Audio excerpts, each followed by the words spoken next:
O'rtoqlar, shu videoni iltimos qilaman, o'tkazib yubormasdan oxirigacha ko'ringlar.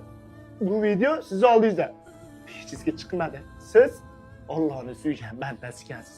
Hozir mana shu ukamizniki siz bilan bizning yordamimiz juda ham kerak. Bilasiz-ku, o'zi unaqa narsalar men uncha-munchaga qo'ymayman. Lekin bu ukamiz rostdan ham hozir siz bilan meni yordamimga muhtoj. Onalarning o'zlari o'zingiz xalqimizga tushuntirib bering. O'g'lingizlarga nima bo'lgan? O'g'lim tug'ma skolyoz bilan tug'ilgan. 2 marta operatsiya qildirdik. Hozir 3-chisiga qiynalmoqmiz. Orqasiga temir qo'yilgan. Temir hozir buni orqasidan terisini teshib chiqaryapti. Mana hamma tashxis natijalari ham bor ekan. Hech qaysi onaga farzandini bunaqa ko'rish oson emas ekan. Iltimos yordaminglarni ayamanglar.